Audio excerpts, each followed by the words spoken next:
स्वरूप सेविका नमो त्रियोगी समारी नमो त्रियोगी समारी नमो त्रियोगी समारी नमो अरिहंताण नमो सिद्धाण नमो आयर्याण नमो गच्छायाण नमो लोई शब्दशाह चत्तारि अरिहंतम सिद्धम साहु केवली पंडित धम्मोमंगल चत्तारि लुगु अरिहंता लुगु सिद्धा लुगु साहु लुगु केवली पंडित धम्मो लुगु चत्तारि शरणं पकोप्यामि अरिहंते शरणं पकोप्यामि सिद्धे शरणं पकोप्यामि साहु शरणं पकोप्यामि केवली पंडितम धम्मम शरणं पकोप्यामि।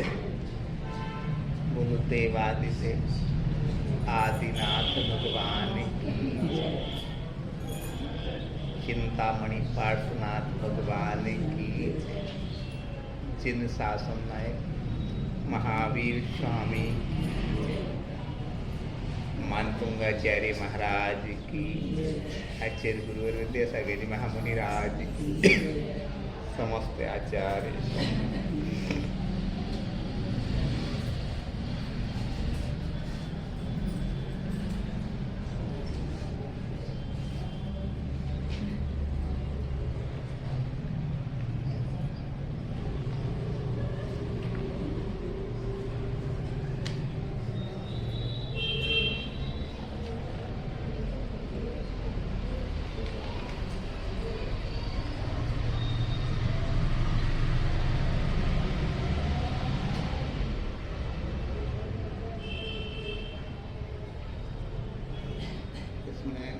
कल हमने समझने की कोशिश की थी कि मैं तीन लोक के स्वामी, स्याद्वाद विद्या के नायक, अनंत दर्शन, अनंत ज्ञान, अनंत सुख और अनंत वीर्य के धारक जिनेंद्र देव को नमस्कार करके जिनेश देव के पूजन की विधि को कहता हूँ, जो पूजन मूल संघ के सम्यक दृष्टि पुरुषों के लिए पुण्यबंध का कारण।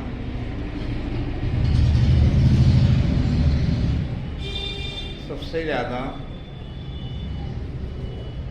सामान्य जिज्ञासा है, भले एक लोग समझें या दो लोग समझें या हो सकता है कि सब लोग समझें, संसार में सबसे ज़्यादा महत्वपूर्ण चीज़, सबसे ज़्यादा प्योर पवित्र और सबसे आवश्यक चीज़ क्या है। जैसे अपन रेलवे स्टेशन पहुँचे तो सबसे ज़्यादा जरूरी क्या होता है, ये मालूम होना चाहिए कि टिकट अपने पास है या नहीं, तो कौन सी ट्रेन से जाना है और उस प्लेटफार्म पर पहुँचे, यही जरूरी रहता है। हमारे ख्याल से ये बिल्कुल नहीं होता कि आप स्टेशन पहुँचें और पूरी जगह इधर उधर घूमने लगें, बल्कि जल्दी से मालूम करते हैं कि भैया ये गाड़ी किस प्लेटफॉर्म पे आएगी। मतलब महत्वपूर्ण क्या हो गया कि जहाँ हमें जाना है, जैसे पहुँचना है, उसमें अपनी समय लगाते हैं। ऐसे ही हमारा जब जन्म हुआ तो उस समय हमें ज्ञान नहीं रहा, युवावस्था आई तो मन बहुत भटका, और वृद्धावस्था आई तो आधे मरे हुए व्यक्ति के समान हो गए। और माँ की कूख में जब हम आए थे तब तो ऐसे तिलमिलाए थे, आदिनाथ भगवान की पूजन करते हुए आता है मतलब जन्म से आज तक हमने शायद बहुत कम अवसर आया जीवन में जब हमने सोचना शुरू किया। खूब अच्छा अच्छा आप करते हैं और उसका बुरा फल मिलता है, तब थोड़ा सा आप सोचते हो। कई बार हम किस्मत को दोष देते हैं, कई बार हम दूसरे को दोष देते हैं, कई बार हम अपने जीवन में परेशान रहते हैं तो ऐसा लगता है कि अब जीवन व्यर्थ। लेकिन कभी अपन ने सोचा नहीं कि हमारा उद्देश्य सुखी रहना है कि दुखी रहना है। यदि अपना सुखी रहने का उद्देश्य है तो आज से यहाँ बैठे हुए सारे लोग ये सोचें कि हमें आज से सुखी रहना है, और सुख और दुख अपने हाथ में। सुख का अर्थ खूब खिलखिला के हंसना नहीं, सुख सुविधाएं नहीं, अंदर इतनी विशुद्धि रहे, इतनी निर्मलता रहे, इतना जीवन के प्रति सेटिस्फैक्शन रहे, आनंद रहे। कई भगवान की, कोई भी आप ईश्वर को मानते हो, ऐसे आंसू गिर जाए भगवान के, इससे अति पुण्य उदय आया। इससे ज़्यादा पुण्य कर्म का उदय क्या चाहिए कि भगवान आपके पास हम आ पाए। क्योंकि अनेक क्षण होते हैं, अभी तो 1 साल में बहुत अनुभव हो गया, तो भगवान के दर्शन करने के लिए तरस गए लोग। लॉकडाउन के दौरान देखा कि 2, 3, 4, 5 महीने तो भैया जल्दी से निकलो, जल्दी से निकलो, खिड़की की, अरे भैया कोई आ जाएगा। मतलब जो स्थितियाँ थी, ऐसा लगता था कि भगवान आपके दर्शन होना ही कितनी बड़ी चीज़। यदि कोई पूजन करते ही पाया जा रहा, अरे भैया जल्दी से जल्दी उठो। मतलब कितना दुर्लभ है भगवान के दर्शन होना। क्योंकि ऐसा कहते हैं, जैसी चीज़ देखते हैं वैसा हमारा मन होता है। भगवान की देखना बहुत जनरल भाषा का शब्द होता है, हम देखना।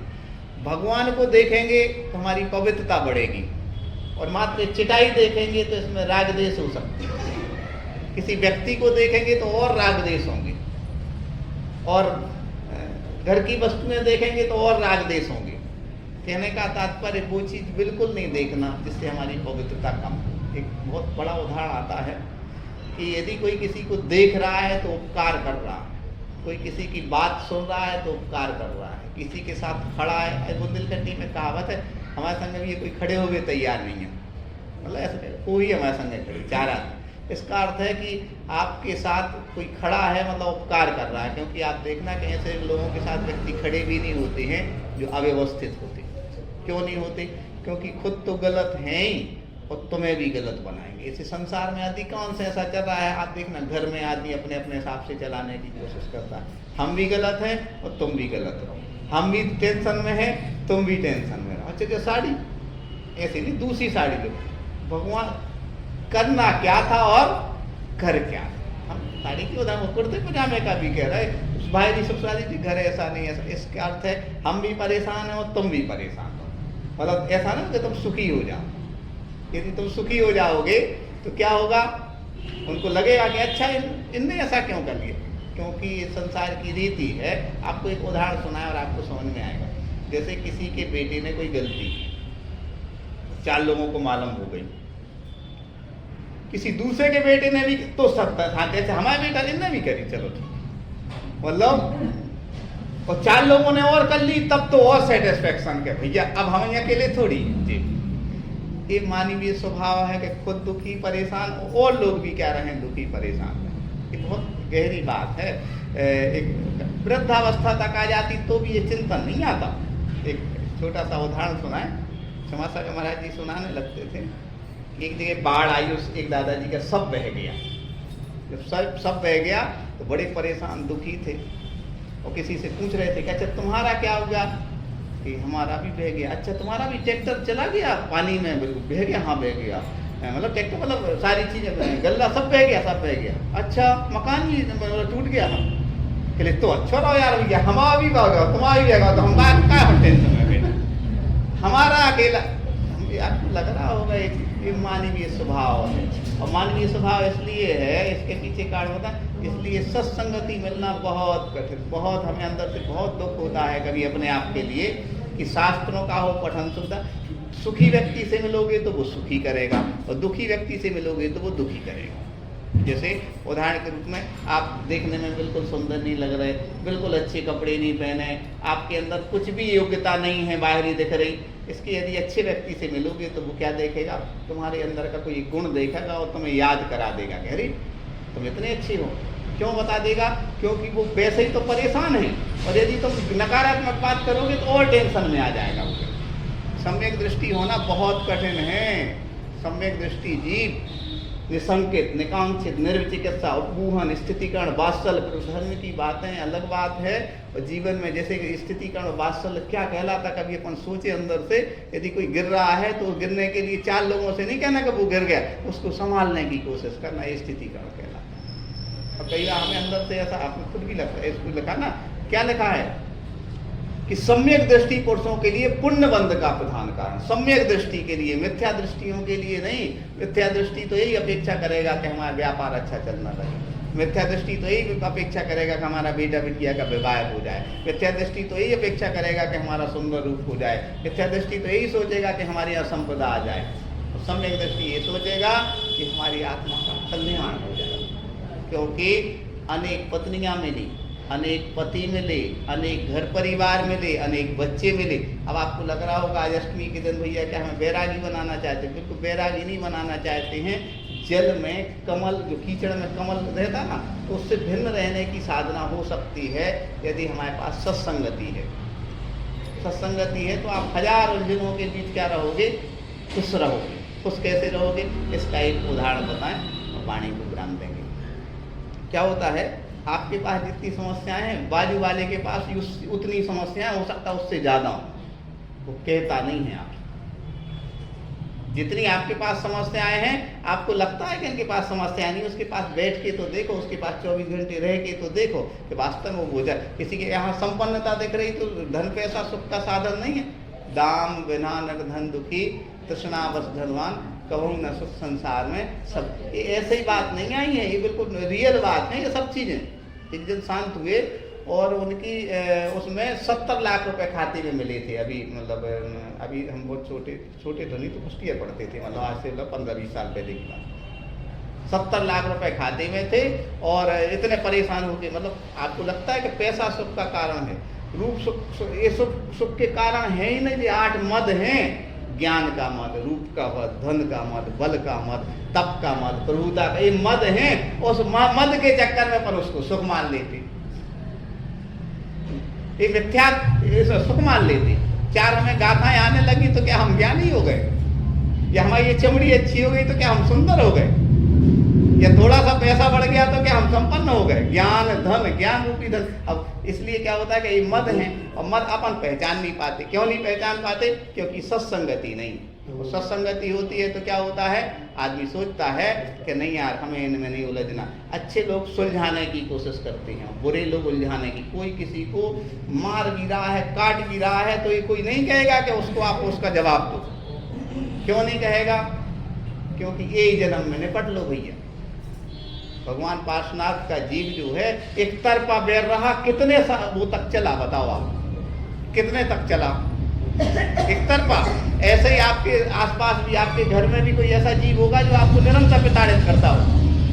आपके रिश्तेदारों में भी हो सकता है, आपकी समाज में भी हो सकता है, पड़ोसी हो सकता है, आप यदि स्कूल में हैं तो ऑफिस में कोई हो सकता है, मतलब गवर्नमेंट या प्राइवेट जॉब में है, हो सकता है कि आप व्यापार में हैं तो व्यवसाय में भी हो सकता है कि पूरे, यहाँ तक कि मुनि राजों के बीच भी होता है। एक संत आचार्य का सुना करके एक आचार्य हैं, दिग्गज आचार्य हैं यहाँ के वर्तमान में, और एक और 2 आचार्य हैं। एक आचार्य उनके प्रति बहुत ज़्यादा शुरू से ही वो रखते हैं कि कैसे इनका क्या करें। हम तो नाम ही ले देंगे, आचार्य विद्यासागर जी महाराज के प्रतिद्वंदी हैं वो। उनका एक काम ही है कि यदि थोड़ी सी गलती हुई और उसको इतना ज़्यादा बढ़ाएंगे कि कैसे इनकी प्रभावना तो कम हो। और कभी चल रहा है 40 साल से चल रहा है, लेकिन गुरु जी तो गुरु जी हैं। बीच में वो अस्वस्थ हुए जो इस काम में लगे हुए दूसरे वो, इनको मालूम चला तो संघ के ब्रह्मचारी लोग जा रहे थे वहाँ उस एरिया में, तो उन्होंने बुला के कहा कि आप वहाँ जाना और 1-8 महीने रुकना, उनकी सेवा करना। आंसू गिरने लगे लोगों के कि 24 घंटे सिर्फ एक ही काम उनका, आपके प्रति जो भी ना कर, लेकिन उसके बाद भी कह रहा क्या करना? सेवा करना, उनकी अच्छी भैया वृत्ति करना, उनका ध्यान रखना। क्योंकि उनको वो आचार्य नहीं दिख रहे, वो आत्मा दिख रही है। पूरे जन्म की कुछ संयोग ऐसा रहता है, इसलिए वैर विरोध रहता है। लेकिन अपन को तो क्या करना है? अपनी तरफ से अच्छा करने की कोशिश करना। और अपनी तरफ से अच्छा व्यक्ति वही कर पाता है जो समय का सदुपयोग करता है। बस आखिरी में वाणी को वो ही चीज़ देखना जिससे हमारी पवित्रता बढ़े, वो ही चीज़ सुनना उस जिससे हमारी पवित्रता बढ़े, वहीं खड़े होना जिससे हमारी पवित्रता बढ़े। तो भैया ये तो बहुत कठिन काम है। और कठिन काम कैसे सही होता है, इस उदाहरण को सुना करके आपको मान देंगे। आप ये बताइए कि इसके अलावा सुख या जीवन में सही रास्ते के लिए क्या विषय है? कुछ नहीं कि जैनी है तो दुख है नाही। हम जैनी की बात नहीं कर रहे, धर्मी के कि धर्मी है तो दुख है नाही और दुख है तो धर्मी नाही। जितने लोग यहाँ बैठे हैं, यदि मान के चलो टेंशन में है तो भगवान की भक्तांबर को आपने हृदय से नहीं समझा। भगवान आप वो भक्तांबर जी में मानतुंगाचार्य खाली बैठे थे, लेकिन खाली बैठने का कितना अच्छा उन्होंने सदुपयोग किया ये है। आप खाली बैठते तो दुनिया के बारे में बुरा सोचते। उन्हें पता था कि यदि हम वहाँ अंदर रहेंगे और एकाग्रता नहीं बनाई, और क्योंकि अनादिकाल के संस्कार हैं तो नकारात्मक विचार भी जा सकते हैं। किन के लिए? उस राजा के प्रति, उन ज्ञानवान जो मत से भरे हुए विद्वानों के प्रति नकारात्मक विचार ना जाएं, इसके लिए उन्होंने काय को जोड़ा? अपने को ईश्वर से जोड़ा। आप जो सब भी मंदिर क्यों आए हैं? अपने घर की सारी उलझनें, परेशानियों और जीवन की बहुत सारी संघर्षों से मुक्त होने के लिए आए हैं। जब किस बहाने मंदिर जाएंगे थोड़ी शांति तो मिलेगी। और यहाँ इतने अंदर से सही ढंग से आप जुड़ के जाए कि अगले 23 घंटे जो रहे आपके कैसे रहे, वो चार्ज रहे, विशुद्ध रहे। इसके लिए मंदिर आए हैं, इसके लिए बिल्कुल मंदिर नहीं आए कि कई बार होता है कि हम दीप अर्पित नहीं कर पाए, या उनने हमसे ऐसा कह दिया, या वे आगे बैठ गई थी, या वे आगे पीछे बैठ गए थे, वे तो हमें पर इसके लिए हम अभी महसूस करते हैं जैसे आप दीप अर्पित नहीं भी कर पाए, बिल्कुल नहीं सोचना, हम महसूस कर रहे थे। यदि कोई दूसरा भी कर रहा है तो आप ही कर रहे हैं। यदि कोई अभिषेक दूसरा ही आगे कर रहा है तो कई बार होता है कि हमें ही शांति धारा करना है, हमें ही अभिषेक करना है, ये बिल्कुल सामान्य चीज है। कोई है वो कई बार नहीं होता बहुत भक्ति से कि नहीं आप करो ना, क्या बात है, हम हाथ लगा। ऐसा नहीं कि हम ही करेंगे, ये हम ही वाली बात होती मिथ्यात्व की बात है, आपको पता। क्योंकि दूसरे की आत्मा जो है, दूसरे की जो विशुद्धि है, तीर्थंकर कौन बन पाता है? कभी अपन सोचें, सिर्फ इसलिए बन पाता है कि सबके कल्याण की बात हमने किया या आपने किया। लेकिन हाँ, इसको अपन एकांत से नहीं लेना, तो कई बार एकांत से कि नहीं हम नहीं करेंगे तुम ही करो, नहीं, हमें भी सौभाग्य संयोग बनेगा। कई बार तीव्र कर्म का उदय आता है तो पत्नी विधान करा रही है, सिद्ध चक्र विधान, और पति खड़ा नहीं हो पा रहा है, पीछे बैठा है। राजा कौन? श्रीपाल है ना, पीछे बैठे हैं, कोढ़ है शरीर में, और कहते हैं कि वहाँ उनको ऐसी भक्ति बड़ी, ऐसे आंसू गिरे कि भगवत हमारा कैसा कर्म का उदय कि देखो हम भगवान आपके सर ये छू नहीं पा रहे आपके पास। ऐसी भक्ति विशुद्धि से जो आंसू गिरे ना, और वो गंदू तक कर, तो उससे देखो उनका कोट ही भक्ति से। एक बात बताना, अभी 5 मिनट 10-15 मिनट पहले कोई बात, कोई परेशान है तो सब इस कारण से परेशान है कि वो ईश्वर को से हृदय से नहीं जुड़ा। भक्ति में सारी चीजें खत्म हो जाती, रोग बीमारियां चली जाती हैं, धन संपदा तो बुंदेलखंडी में क्या वो भूसा जैसी आती है, संभाल नहीं पाते। हृदय से भक्ति तो करो, भले 5 मिनट करो, अपने आप जो हर चीज भक्ति से होती। लेकिन अपन को ये पता ही नहीं। सुखी तो होना चाहते हैं, लेकिन क्या करते हैं? बुद्ध जाचंग भक्ति भव दीजिए, बोलो महावीर भगवान। ये बातें कहना बहुत आसान, लेकिन हम 10% पालन कर पाते हैं, तो 10% का जो आनंद वो 90% तो बिल्कुल जैसे संसारी आप हैं वैसे ही हम भी हैं। ऐसा नहीं है कि कोई वही है, लेकिन कोई बात सुख का लगता है ना कि यार ऐसे सुख मिलता है, तो सुख तो अपनी हमारी ये जिम्मेदारी है कि हम इनको भी बताएं कि यार सुख ऐसे मिलता है, सुख ऐसे मिलता है, ऐसे मिलता है। तो सुख क्या रास्ता अपन को मालूम हो गया है, तो फिर वो अपन को बताना चाहिए, लेकिन बताना उसी को चाहिए जो हृदय से सुने। सबको नहीं बताना चाहिए, सबको बताओ कि अच्छा हमें समझा रहे। आज का समय तो भैया सुनने का है, सुनाने का नहीं है। सुखी रहना है तो सुनना सीख जाओ। तो आपका उपकार के आप लोग सुन रहे हैं। बोलो महावीर भगवान की। यहाँ आप कह रहे अलग बात है। हाँ। जब वो कोई शांति धारा का कलश लेके खड़ा हो जाए, फिर कहो तो उसको बुरा लग सकता है, या दूसरे को बुरा लग सकता है। सही है। अभी जैसे कहा है सामान्य हो गया, तो ये बात खराब नहीं लगेगी, ये बात अनुभव करने की है। हाँ। लोकोपकार की भावना जिसके अंदर होती है वही तीर्थंकर होती है, नहीं कर पाता। सही। हम लोग तो पहले ही कुछ लोग तो रहते ही वो तो कलश लेके खड़े हो जाएंगे। दूसरा भावना बना रहा था कि आज हम करेंगे, बहुत दिनों बाद आए हैं, तो जो डेली करता है हमें तो 8 महीने तक हम पूजन करने के लिए जाते थे। 8 महीना बहुत कहलाती है, और हमें अब भगवान का शांति धारा करने का सौभाग्य नहीं था। हर महीने में 2 बार मिलता था एक व्यक्ति को, हमें 8 महीने तक नहीं मिला। जैसे हमारा नंबर आता और किसी का मन होता कि हम कर ले, तो हम बहुत भक्ति से कह देते आप कर लो, तो उन्हें गुस्सा आ जाती थी कि अच्छा तुम्हारा नंबर तो मिलती भी आई। तो ऐसा 8 महीने तक, लेकिन उनकी भी गलती नहीं थी। क्या होता उस जीव की परिणति समझना कि वो उतनी गहरे धर्म की विशुद्धि से थोड़ी महसूस कर रहा है, वो तो सामान्य महसूस कर रहा है। कोई की गलती नहीं होती, अपना ही कर्म का होता है। बोलो महावीर भगवान। आप आगे कर लो, हम तो पढ़ दे रहे हैं।